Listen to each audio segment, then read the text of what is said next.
How we doing, Jets fans? I'm Glenn Norton with Jet Nation Radio, JetNation.com. Be sure to log into JetNation.com where you can register and become a part of what is the most active Jets message board on the web.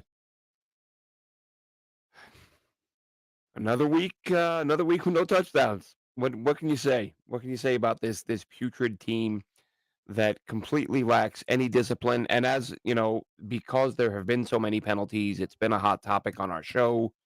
It's been a hot topic on Twitter. I've always said that I put it on the players, not the coaches, because these guys have been playing the game at this point, for even the youngest players have probably been playing football for 12, 13 years. Some of these guys, 20 plus years, they know the rules. They know what they're supposed to do, what they're not supposed to do.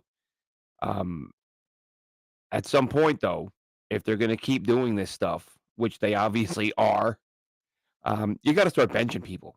You got to start taking guys out of games.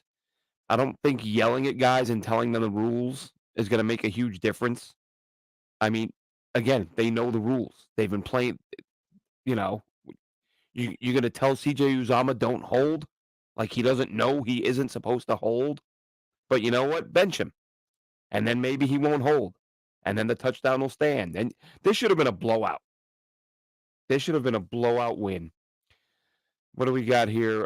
Kenny, just disgusting. Absolutely. It's a wrap, bro. Penalties. I tweeted a few minutes ago. Season's over. Time to start looking at the draft.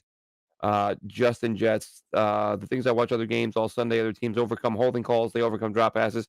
You're right, you're right. The Jets don't, but we made that point last week. They're a team that's built that again, this isn't to say they have to play perfect, but they can't play completely sloppy and have 8 to 10 to 12 penalties every single week.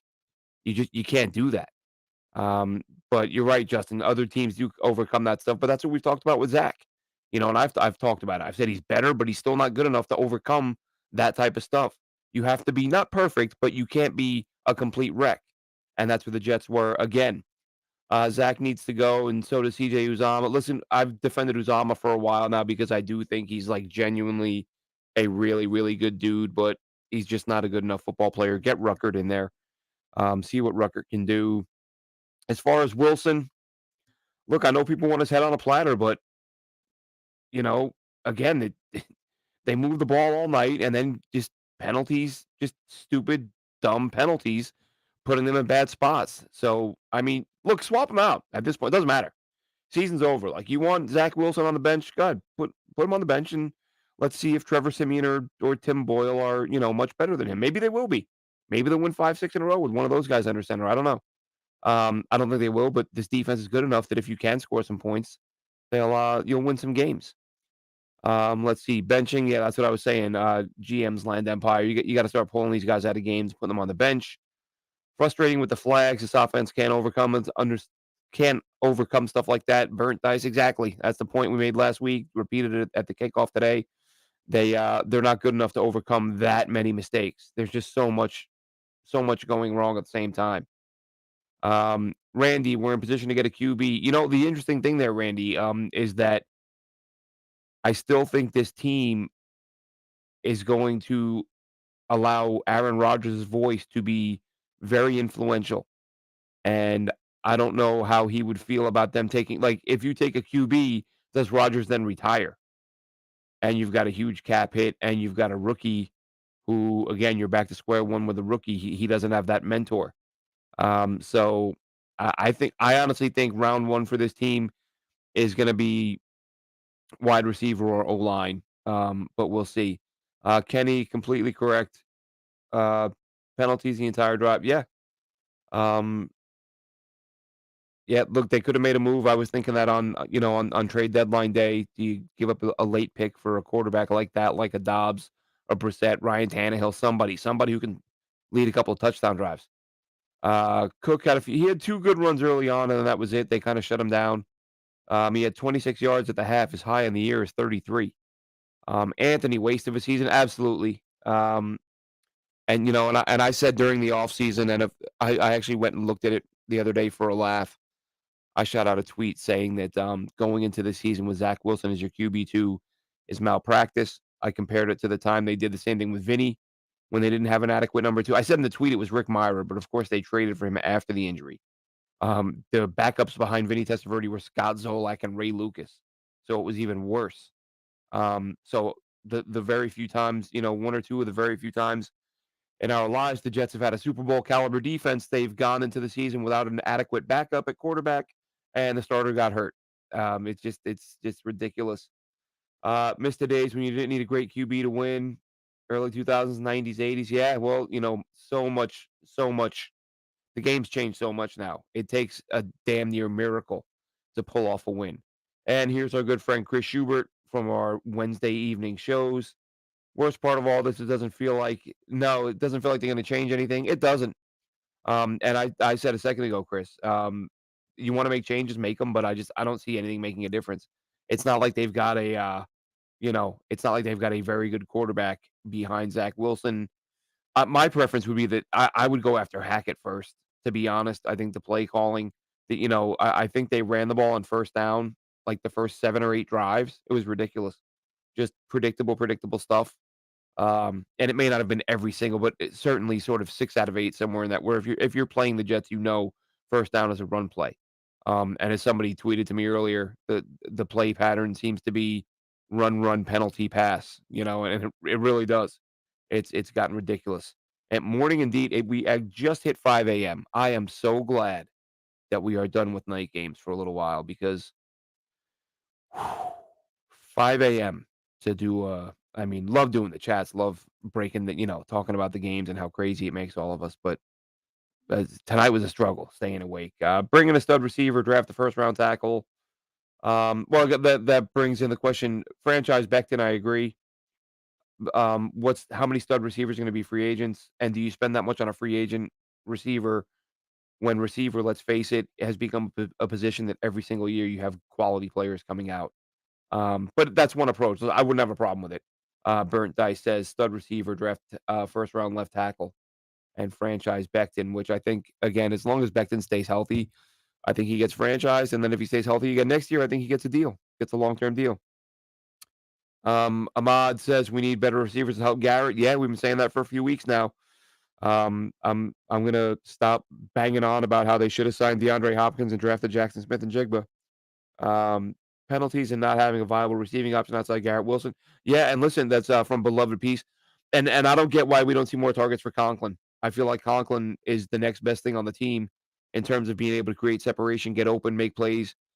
He should be seeing way more targets. He did see a little bit more today than he has recently, but I would still, to me, I'd be getting him more targets than he has been getting.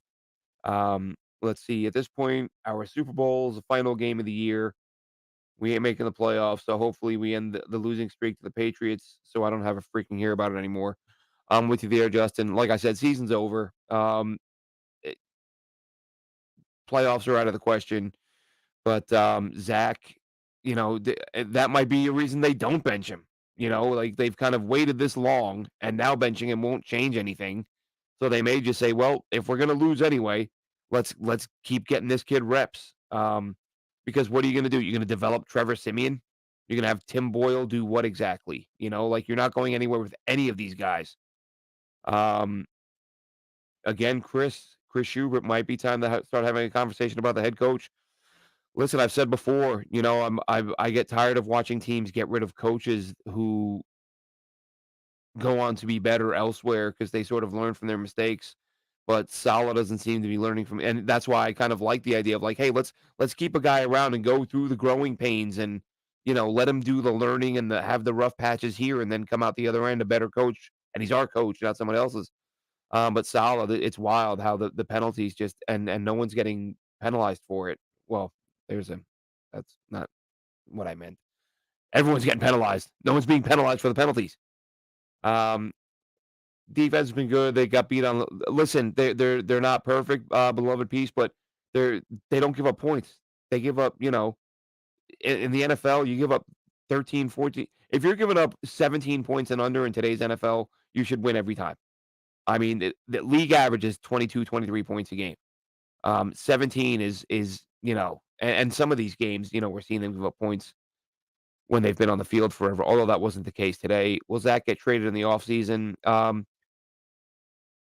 I don't know. I mean, listen, someone gave up something for Trey Lance. Trey Lance wasn't even good enough to get on the field. Like, you only need one GM. And I've said before, I think somebody, if you have somebody who loved Zach coming out of BYU, and they feel like, well, Zach isn't the problem, the Jets are the problem. That's where quarterbacks go to die.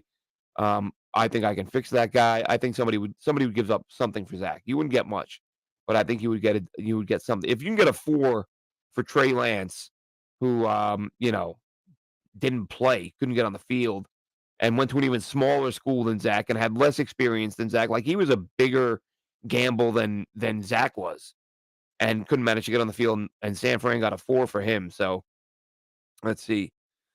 I agree. I don't care about a QB change anymore. Season's over. Just keep playing Zach so we get a better draft pick. Yeah, listen, I think I just don't think there's any quarterback on the roster that's going to win them games more than Zach or anyone else would.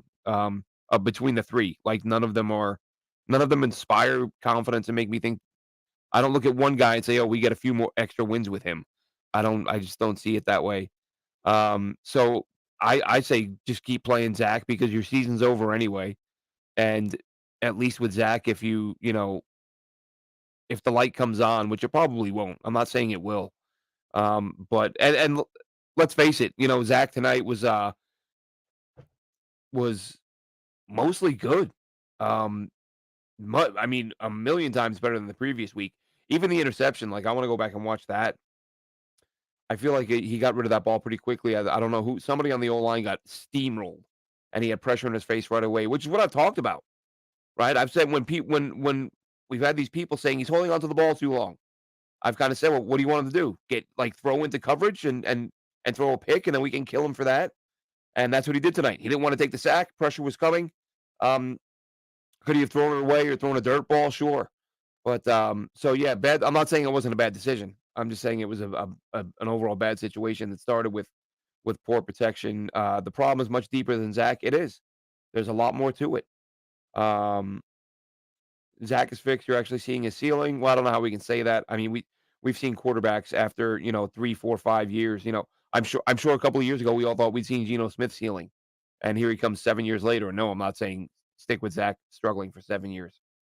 Fire the staff. I know that's a kind of a popular thought, but to me, it's all going to come down to whether or not, as crazy as it sounds, whether or not Aaron Rodgers would be okay with that. I think if Woody considers it and Rodgers says, "I like these guys, and if they go, I go," I think they're back. Woody wants, he wants those seats to be full. Although, of course, they moved up the season ticket thing.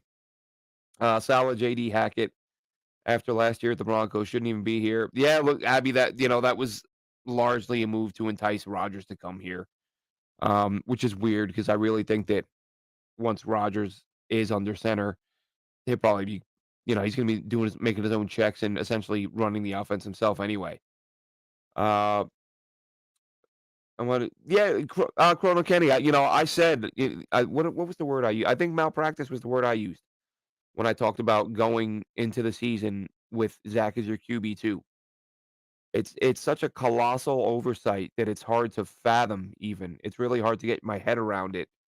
But to me, probably because we've seen so many bad GMs, like Joe Douglas has done enough good that I would still keep him around and give him another shot. But the oversights at quarterback and receiver, like I said, mind-boggling. We need an offensive tackle in free agency. Well, the thing is, Justin, how many good ones hit free agency? I mean, not to say you don't hit on a guy on, every now and then you get a 35 or 36-year-old that a team gave up on, and he's got a couple of years left. So you get a couple of years of decent play out of him at a bargain. But in all reality, your good, legit, solid tackles are getting tagged or signed. Anyone you get, and are the Jets really in a position to sign somebody's 35-year-old veteran that they're giving up on, that somebody else's Dwayne Brown, and have that guy be, the tackle next year? I just don't see that.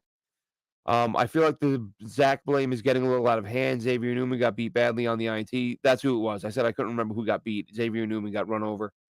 Also, those issue out of hand in terms of coaching, playmakers, penalties. There's a lot going on. Beloved piece. I don't disagree. I said it last week. I mean, a ton of people are saying it. Robert Saleh was saying, I'm sure he said it again after the game today, that a lot of guys got to play better. So it's not just about Zach, um, but it kind of comes with the territory being the quarterback. If everything's going wrong, people just want to bring it back to the quarterback, which I understand. But at the same time, if it's not going to get any better with the other guys that you've got on the roster, I mean, like I said, you want to change them out. But it's as they say, right? Rearranging deck chairs on the Titanic at this point with any changes at quarterback. JD keeps making the same mistake instead of moving on and adjusting. Terrible. Well, I mean, he did move on. He went and got Aaron Rodgers. He screwed up by not getting a better backup. Um, let's see. Beloved piece, agree. We have to clean house. Again, it's going to come down to Rodgers. If these are the guys Rodgers wants to work with and for next season, no one's going anywhere. Priority number one is going to be keeping Aaron Rodgers happy. That's why Dalvin Cook's on the roster, and that's why Randall Cobb is on the roster, and that's why Robert Turner is on the roster to keep Aaron Rodgers happy, and that's the way it's going to be. Zach played okay. Why is Uzama still playing when we have two good tight? I said that earlier, Boozer. I think it's time to get Ruckert all of Uzama snaps. Let Uzama be the tight end three. Uh, I think, let's see, beloved piece. I think JD's an average to solid GM. He needs to get in the season focused. Listen, I really think this is an entirely different conversation if Elijah Vera Tucker stays healthy and if they'd gone with a wide receiver instead of Will McDonald. I think everything is entirely things are going in a much different. And if Aaron Rodgers stays healthy, if you have a healthy Aaron Rodgers, healthy AVT, and a wide receiver instead of Will McDonald, this team right now is probably a 6-7 win team and walking into the playoffs. Hope Garrett Wilson not hurt too seriously. Yeah, I did see him come up lame a couple times. He looked pretty uncomfortable. Um, Garrett Wilson missing game would be a season killer. I mean, the season is killed. I think the season's done. He played through it, but he'll make the injury list. Let's see. We have a QB that hasn't thrown a legitimate TD in 5 games. I know, I get it. I'm not disagreeing. Like I said, if you want, if they pull him, I wouldn't complain one bit. If they leave him in, I wouldn't complain one bit because again, as I said, season's done. So whatever approach they want to take. Now, my big thing would be if you're going to make changes, would be to have a different play caller. Um, have Hackett step aside. But again, it they're not even the Jets. They're the New York Aaron Rodgers is, right? I don't think they're doing anything that Aaron Rodgers doesn't sign off on. Um, I wouldn't change Zach. I can't believe Simeon would be better. And that's the point, Boozer. And even if he was better, which he might be, historically, statistically, he's a better quarterback than Zach Wilson. But how much better? Where's it going to get you? Like I said, you're not developing Simeon to be a quarterback, even if it's a backup quarterback, whatever Zach's future role is. He may be out of the league after this year. I'm not anointing him anything. I'm just saying one guy's got upside, the other guy's sort of hit his ceiling. Um, who thinks McDonald will be as good as JJ next year? I think McDonald is going to be a monster. I think McDonald is going to be an absolute stud. But I still think they should have gone with a guy that was more suited for a win now team, which would have been wide receiver. Um, Garrett's age so much because they just focused on him. JD didn't draft a wide receiver. That's why I think JD could go with a wide receiver this year. I think it's gonna be wide receiver or O line. Let's see. He can throw 5 touchdowns at the end of the year. You guys still talk about O line. Yeah, that's for me personally, I'm talking about everybody. Zach does have to be better, but when I went back and watched the all 22 on some of those sacks he took last week, I'm watching. I'm just kind of laughing. I'm like, where do people think he's going to go with the ball? Like nobody's open. He's straining or he's pressing to try to move the ball and put points on the board. So he's not throwing the ball away and he's taking sacks. But again, you want to bench him. Like I said, if they bench him, I'm fine with that. Salah doesn't want to play Boyle or Simeon because that would hurt Zach Wilson's feelings. Well, they benched Zach Wilson twice last year and traded for his replacement this offseason. A very public, like they announced the second the season ended that Zach Wilson was going to be replaced this year with a veteran. And he was. So I don't think they're that worried about his feelings. Um, who cares about Wilson? Get him out of here. Maybe they will. Maybe they will.